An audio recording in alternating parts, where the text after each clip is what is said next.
로마서 7장 14절에서 25절까지 말씀 함께 읽겠습니다. 우리가 율법은 신령한 줄 알거니와 나는 육신에 속하여 죄 아래에 팔렸도다.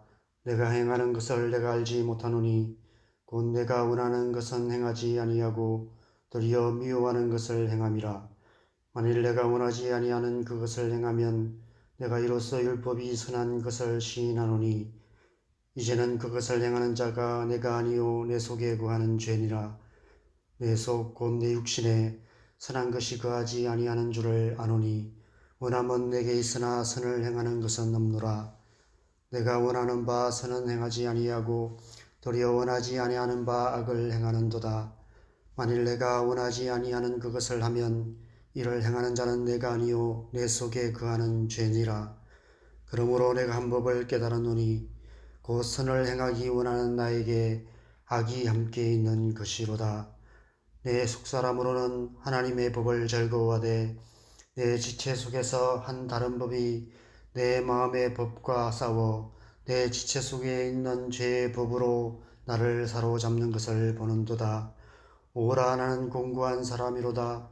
이 사망의 몸에서 누가 나를 건져내랴. 우리 주 예수 그리스도로 말미암아 하나님께 감사하리로다. 그런즉 내 자신이 마음으로는 하나님의 법을 육신으로는 죄의 법을 섬기노라. 아멘. 오라, 나는 공고한 사람이로다. 이 사망의 몸에서 누가 나를 건져내랴. 사도 바울이 탄식하고 있습니다. 저는 이 탄식이 바로 창세기부터 말라기까지 39권의 구약 성경의 결론이며 창세로부터 지금까지 그리고 이 세상 마지막 날까지 이 땅을 사는 온 인류의 고통을 담은 탄식이 아닐까 생각합니다. 태초에 하나님 보시기에 심히 좋았더라 라는 경탄으로 시작된 이 세상이 온 인류의 고통스러운 탄식 소리로 가득한 세상이 되고 만 것입니다. 무엇이 그렇게 만들었습니까? 죄입니다. 죄가 이 세상에 들어와 하나님의 창조의 아름다움을 완전히 파괴해 버린 것입니다. 그래서 이렇게 탄식할 수밖에 없게 된 것입니다. 오라, 나는 공고한 사람이로다. 이 사망의 몸에서 누가 나를 건져내랴. 이 말씀에서 누가라는 말은 이 세상 그 누구도 죄의 문제를 해결할 수 없다는 의미입니다. 의인 없나니 하나도 없으며 모든 사람이 죄를 범하여 하나님의 영광에 이르지 못한다는 의미입니다. 우리의 노력이 부족해서일까요? 그렇지 않습니다. 인류 역사는 끊임없이 죄와 치열하게 싸워왔던 역사였습니다. 이 세상 모든 사람들 안에는 선을 추구하는 마음들이 있습니다. 사람이 동물과 구별되는 가장 중요한 특성이 그것입니다. 누구에게나 도덕적인 삶을 살기 원하는 도덕성이 있습니다. 그것이 당연한 것은 모든 사람이 하나님의 형상으로 지음을 받은 존재들이기 때문입니다. 문제는 그보다 더 큰 힘이 우리 안에 그리고 이 세상 속에 작용하고 있다는 것입니다. 21절에 그러므로 내가 한 법을 깨달았노니 곧 선을 행하기 원하는 나에게 악이 함께 있는 것이로다. 이 세상 모든 사람들 안에 그리고 이 세상 속에 악이 함께 있다는 것입니다. 그 악이 우리 안에 있고 우리의 주변을 감싸고 있습니다. 그래서 악을 행할 수밖에 없게 된다는 것입니다. 그래도 유전적으로 또는 삶의 환경의 도움으로 그나마 더 나은 삶을 사는 사람들도 있습니다. 그러나 열악한 환경에서 악의 영향력을 더 크게 받은 사람들은 악에게 굴복하여 악을 행하는 삶을 살게 됩니다. 우리가 이 세상을 산다는 것은 죄와의 치열한 싸움입니다. 우리는 날마다 우리 안에 있는 죄성과 우리 밖에 있는 죄의 유혹과 치열하게 싸우며 살아가야 합니다. 요람에서 무덤까지 가는 우리의 인생 여정 자체가 죄와의 치열한 싸움인 것 같습니다. 어디서부터 생각해 볼까요? 가정에서부터 생각해 볼까요? 이 세상에 행복한 가정을 꿈꾸지 않는 사람은 아무도 없습니다. 사랑하는 사람과 결혼해서 사랑하고 사랑받으며 행복하게 살고 싶은 마음이 누구에게나 있습니다. 그러나 막상 결혼하고 나면 서로의 죄성과 치열하게 싸우느라 진을 다 빼서 결국은 행복의 꿈을 접게 되기도 합니다. 아이를 낳고 키워가는 과정은 어떻습니까? 육아를 한다는 것은 아이들 안에 있는 죄성과 치열하게 싸우는 과정입니다. 사춘기를 지날 때 그 싸움이 극에 달합니다. 저희도 사춘기 아들과 치열하게 싸웠던 기억이 있습니다. 요즘 스마트폰 문제로 부모들과 아이들이 많이 갈등을 겪습니다. 요즘 부모님들은 아예 그냥 스마트폰 문제는 포기하고 시작하는 것 같습니다. 저희 아들과 스마트폰 문제로 치열하게 싸웠던 기억들이 납니다. 한 번은 제가 이런 얘기를 했던 것 같습니다. 영훈아, 네가 스마트폰과 싸우지 않으면 아빠는 너와 싸워야 된다. 그러다가 어느 순간 지쳐서 저희도 포기했던 것 같습니다. 지금 와서 생각해보면 어떤 문제들은 그때 좀 더 싸웠어야 하는데 라는 후회가 되기도 합니다. 어쩌면 좋은 부모는 끝까지 잘 싸우는 부모가 좋은 부모가 아닐까 하는 생각이 듭니다. 이 사회 역시 마찬가지입니다. 여러 가지 법을 만들어 놓지만 법을 무시하거나 법의 허점을 이용하여 사회를 어지럽히는 악한 사람들이 너무 많습니다.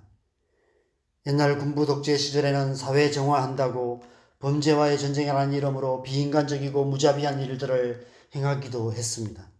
그럼에도 불구하고 죄를 뿌리 뽑을 수 없었고 오늘날도 수많은 범죄들로 인해 연일 뉴스거리들이 넘쳐나고 있습니다. 그런데 그것은 신앙생활에서도 마찬가지인 것 같습니다. 제가 지금까지 신앙생활하면서 가장 많이 읽고 묵상했던 말씀 중 하나가 오늘 본문인 것 같습니다. 저는 교회만 열심히 다니면, 예수님만 잘 믿으면 하루아침에 제 안에 있는 죄성들이 사라질 거라 생각했던 것 같습니다. 예수만 잘 믿으면 제 삶의 환경들도 완전히 달라질 거라 생각했습니다. 그런데 여전히 죄의 유혹에 넘어지고 삶의 현실이 조금도 나아지지 않는 것을 보면서 내가 정말 예수님을 믿는 것이 맞는가? 내가 정말 구원을 받은 것이 맞는가? 라는 회의가 들기도 했던 것 같습니다.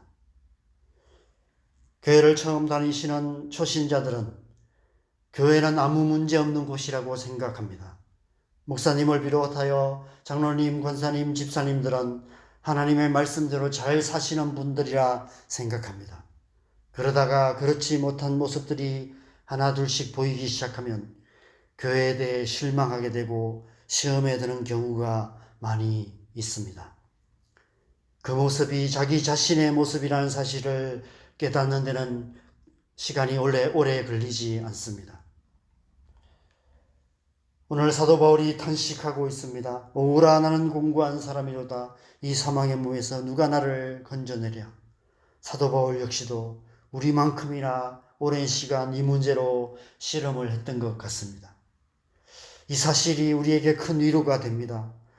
사도 바울 같은 사람이 이렇게 탄식한다면 죄로부터 자유로울 사람이 누가 있겠습니까? 그래서 우리도 하나님 앞에서 동일한 탄식을 할 수 있는 용기를 얻게 됩니다. 오라 나는 공고한 사람이로다. 이 사망의 몸에서 누가 나를 건져내랴. 이렇게 탄식하며 하나님 앞에 나아가게 되는 것 같습니다.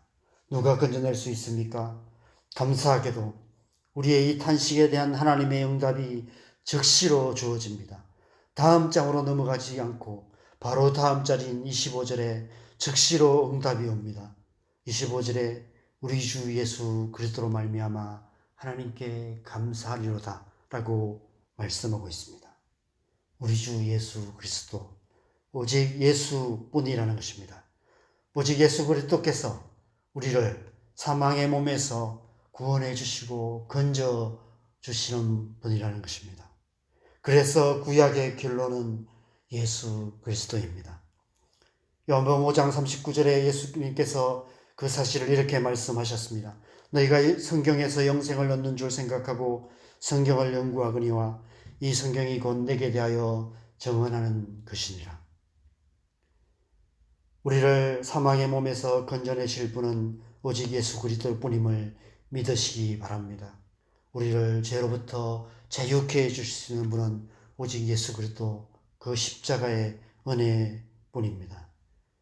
그 은혜로 말미암아 우리는 바로 다음 장인 8장 1절 2절과 같은 놀라운 선포를 할 수 있게 됩니다. 그러므로 이제 그리스도 예수 안에 있는 자에게는 결코 정죄함이 없나니 이는 그리스도 예수 안에 있는 생명의 성령의 법이 죄와 사망의 법에서 나를 해방하였습니다. 진정한 신앙생활은 이 선포로부터 시작됩니다. 예수 그리스도를 믿고 예수 그리스도로 말미암아 죄로부터 자유함을 얻은 자는 이러한 선포를 할 수 있게 됩니다. 그리스도 예수 안에 있는 생명의 성령으로 말미암아 참 자유를 선포하며 사는 것, 그것이 진정한 신앙생활이고 그렇게 살아가는 것이 그리스도인다운 삶인 줄 믿습니다. 이 말씀의 은혜가 저와 여러분의 심령에 있기를 소망합니다.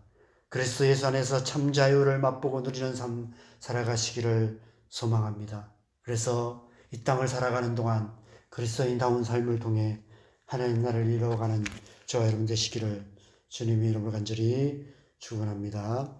함께 기도하시겠습니다. 이제 함께 기도하실 때 우리가 하나님의 은혜를 구하면서 기도하십시다. 우리가 이 땅 가운데 하나님 백성답게 가기 위해서는 죄와 싸우되 피 흘리기까지 싸워야 하며 또 죄를 이기며 살아가야 합니다. 그렇게 살아갈 수 있는 것 오직 예수 그리스도를 믿는 믿음, 오직 성령의 은혜밖에 없는 줄 믿습니다. 오늘도 우리를 주의 성령으로 충만케 하셔서 이 세상의 온갖 죄의 유혹을 이기며 하나님 백성답게 살아내는 복된 하루 살아가도록 하나님 은혜 더하시도록 기도하시고 또 우리 자녀들 가운데 그 은혜 부어주시고 우리 교회 안에 하나님의 은혜 부어주셔서 이 땅 가운데 하나님 나라를 이루어가는 복된 사명 감당하는 그런 교회 되게 하여 주시옵소서. 시간 함께 기도하시고 자유롭게 기도하시다가 돌아가시면 되겠습니다. 기도하겠습니다.